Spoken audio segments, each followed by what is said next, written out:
Samantala, ating antabayanan ang mga ulat mula sa ating mga kapatid na himpilan sa probinsya para sa Regional News.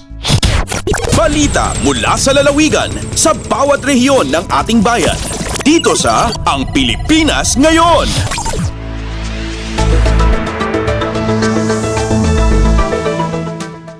Narito na ang bugso ng ating mga regional news. Dumako muna tayo sa rehiyon ng Luzon. Department of Trade and Industry Nueva Vizcaya nakapag-asikaso na ng halos 2,000 transaksyon sa pakikipahagi sa Business One-Stop Shop sa 15 munisipalidad sa probinsya.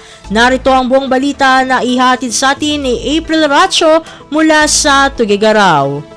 Agarok 2,000 at transaksyon di nasikaso ti Department of Trade and Industry wenno DTI ti umuna adwa lawas ti panangipatumpal iti Business One-Stop Shop wenno boss kadagiti na dumaduma a munisipalidad iti probinsya. Malaksid iti LGU-based Negosyo Center Business Counselors sumagmanupay at technical staff a nagapu iti provincial office ti nakipasat iti aktibidad anang rugi iti Enero a 2 tapnomutin masigurado a masakupan ti amin a DTI booth kadagiti 15 a munisipalidad. Dagiti nasawa transaksyon ket bubuklen ti 622 a business name registration applications, 508 as sabali pa business name concerns, 85 pa barangay micro business enterprise applications, kan 686 sa business counseling transactions. Iti boss akadawian ama isaysayang kat iti umuna abdua a bulan wenno iti kada quarter iti tawen ket agkakadwa dagiti ahensya ti gobyerno agraman dagiti LGU offices iti maymay sa lugar tapno asikasuan wenno iproseso ti panangala kadagiti business permits kan lisensya dagiti agnegosyo. Manipud Tuguegarao City daytoy ni April sa Lucan Racho para iti Radyo Pilipinas World Service. Balita mula sa lalawigan sa bawat rehiyon ng ating bayan. Dito sa Ang Pilipinas Ngayon.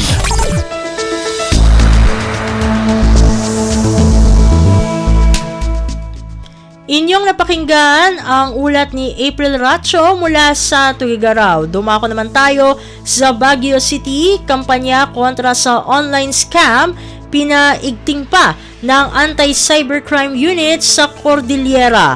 Ang kabuang ulat, ihatid naman sa atin ni Jong Munar. Naminsan pa nga nagbalag ti Regional Anti-Cybercrime Unit ti Cordillera ti publiko nga adda nga ganad karigiti scammers ng runa iti online. Sigon kini Police Colonel Maria Teresa Ginto Pukay iti Raco Car saan ngagsarsardeng dagiti scammers ken adda payan baro nga modus dagitoy. Kinunana may sawagas sa gatoy ket iti panaggatang da iti identity when a personal information na may lako kadakwada nga usaranda nga manloko. Ti may kadwa ket mangijaya da iti dakkel nga komisyon tapno baka biktima digitoy. Itay lang mabit may nga bipat wenno barangay peace action team member ken may nga fishball vendor tinatiliw ti Raco Car kalpasan nga nareklamo iti panag-scam. Sigon ti biktima dumanon iti 380,000 pesos iti naitad na nga kwarta karigiti nakamega suspect kasama tan iti may sapay nga sanpay lang nga nairestar ang nangikari ken kwan iti dakkel nga komisyon. Iti agdama ket temporaryo nga nawaywayan dagiti suspect kalpasan nga nagbayad ti tunggal maysa kadakwada iti 45,000 pesos nga piyansa nga nabilin dagitoy nga parang iti hearing inton February 2024. Manipod iti Radyo Pilipinas Baguio, Jong Munar nang ipadamag para ti Radyo Pilipinas World Service. Balita mula sa lalawigan sa bawat rehiyon ng ating bayan. Dito sa Ang Pilipinas Ngayon.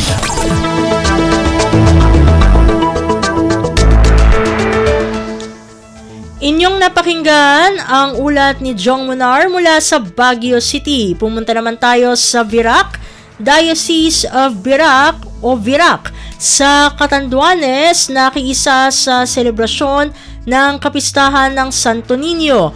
Ang detalye ng balita, ihatid sa atin ni Jan Tatad. Nakisumaro sa selebrasyon kan kapistahan nin Santo Niño ang Diocese kan Virac sa probinsya nin Catanduanes kan nakalihis na Sabado asin Domingo. Parte kan nabanggit na selebrasyon ang isinagibong localized sinulog prayer dance procession na pinartisiparan kan manlain-lain na mga grupo na tigbibilog kan mga kaakian sa banwaan. Kasunod kan sinulog prayer dance procession, nagkaigwaman nin exhibition ang mga grupo na ini sa luwas kan Santo Niño Chapel sa banwaan nin Virac. Ikinundo serman ginaan misa sa pag-onra sa Santo Niño asin pakatapos kaini isinagibuan pagbasbas sa mga imahen kan patron sagkod sa mga hoven. Hali digdi sa Radyo Pilipinas Virac, ini si John Tatad para sa Radyo Pilipinas World Service.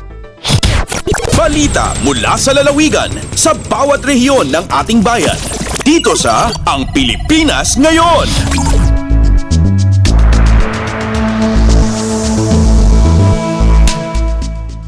Inyong napakinggan ang ulat ni John Tatad mula sa Virac. Dumako naman tayo sa rehiyon ng Kabisayaan, 8 milyong pisong halaga ng illegal na droga na sabat sa operasyon ng Police Regional Office 7. Pakinggan ang kabuang ulat na ihahatid sa atin ni Carmel Matus mula sa Cebu. Taliwa sa hagit sa pagbantay sa seguridad alang sa Fiesta Senior Celebration og Sinulog 2024, wa moundang ang operasyon sa kapulisan ubos sa Police Regional Office 7 kon PRO 7. Subay niini nasakmit ang ana sa di mo menos 8.6 milyones pesos nga balor sa illegal nga droga sa gipahigayon niini nga region-wide simultaneous anti-criminality campaign gikan Enero 17 hangtod sa 19. Resulta usab kini sa pagkasikop sa ana sa 524 ka mga suspetsado sa nakalain-laing krimen, pagkasakmit usab sa 130 ka loose firearms, lakip na ang surrendered firearms ug ang upat ka mga explosives gikan sa 20 ka mga naaresto nga suspetsado. Matod pa ni PRO 7 Director Police Brigadier General Anthony Abrin nga ang pagkasakmit sa maong mga armas ug explosive nakapugong usab nga magamit kini sa daotang tingwa ilabi na sa pagsamog sa Sinulog Festival 2024. Kini si Carmel Matus para sa Radyo Pilipinas World Service. Balita mula sa lalawigan sa bawat rehiyon ng ating bayan. Dito sa Ang Pilipinas Ngayon.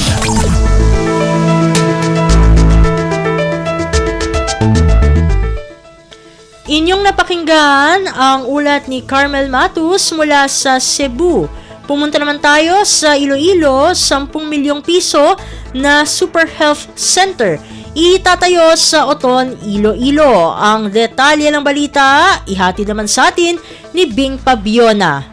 Patindugo ng napulo ka milyon ka pesos nga Super Health Center sa 1,000 square meters nga duta nga gin-donate sang pamilya Boteros sa barangay Kadinglian, Oton, Iloilo. Ang sentro magaserbe nga extension sang Municipal Health Center nga magatanyag sang konsultasyon, vaccination kag birthing center. Ang proyekto isa sa 4 ka health centers nga patindugon sa Premier Distrito sa Iloilo nga proyekto ni First District Representative Janet Garin. Ginpatuman ang groundbreaking ceremony sa pagpanguna ni Board Member Joan Herminanda nga nagtalos kay Congresswoman Garin sang January 19. May napulo ka barangays ang direkta mga benepisyohan sa health center. Ini mo ang Galang, Kadinglian, Salngan, Batuan Ilaya, Batuan Ilawod, Santa Monica, Santa Rita, Santa Clara, Turog-Turog, kag Sambaludan.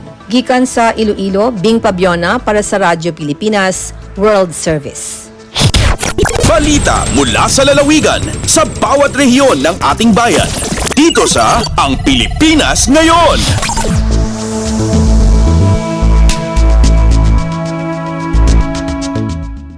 Inyong napakinggan ang ulat ni Bing Pabiona mula sa Iloilo. Dumako naman tayo sa rehiyon ng Mindanao, apektado ng pagbaha at landslide na epekto ng shear line sa Davao Region aabot sa 112,000. Ang kabuang ulat, ihatid naman sa atin ni Maymay Benedicto mula sa Davao. Sa pinakaawahing dato sa Office of Civil Defense 11, mukabatanan nga do sa dulan 112,000 ka mga pamilya o kapin 490,000 ka mga individual ang apektado sa pagbaha nga epekto sa shear line sa tibuok Davao Region ni aging simana. Pinakadaghang natala nga apektado sa probinsya sa Davao del Norte nga anaa sa 66,735 families.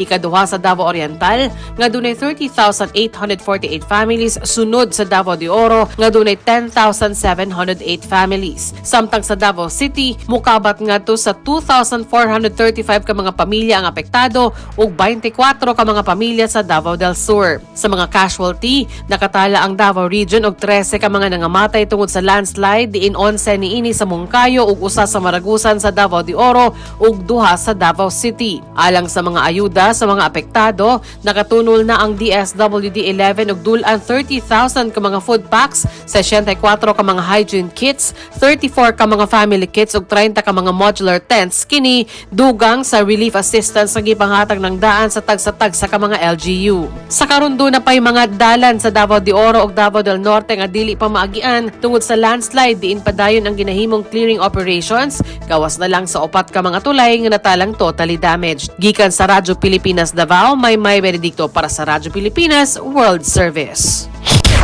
Balita mula sa lalawigan sa bawat rehiyon ng ating bayan. Dito sa Ang Pilipinas Ngayon.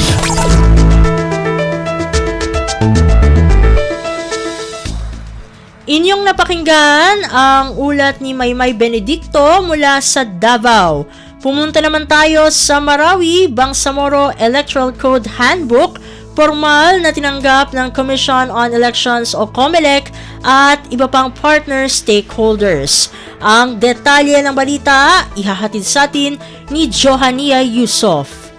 Diyari mga Commission on Elections sa gugyang kaya Bangsamoro Transition Authority, Bangsamoro Information Office o di na BIO ag sumapad da opisina so pangitaban mi pantag ko Bangsamoro Electoral Code babaguden si sa Cotabato City. Gyuto pangitaban na pedeng ko resulta o BTA Resolution number 412 amigay sa laude paro sa BIO ag Ministry of Interior and Local Government ang makambuel sa Information Education Campaign mi pantag ko mga provisions a Electoral Code an mas kasabuti umadeklataw sumapapadalam ang mga provisions si sa Interwa Bangsamoro Region. Piya magugupaan niya Legal Network for Truthful Elections, BIO agugyang kaya Committee on Rules of the Bangsamoro Transition Authority si Ikukya Kwairan kung mga musawero piti baranga na civil society organizations, media agupada stakeholders sa BARM. Katanuda na si Labi Patulan na mininggulalan sa multi-stakeholder consultations, survey agupada mga programa mipantag sa giyang kaya mialoy abalaod. Gya si Johania Yusof puun sa Marawi para sa Radyo Pilipinas World Service. Balita mula sa lalawigan sa bawat rehiyon ng ating bayan. Dito sa Ang Pilipinas Ngayon.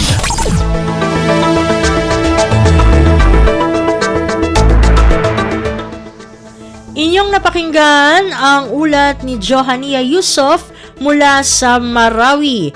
Dito na natatapos ang ating regional news.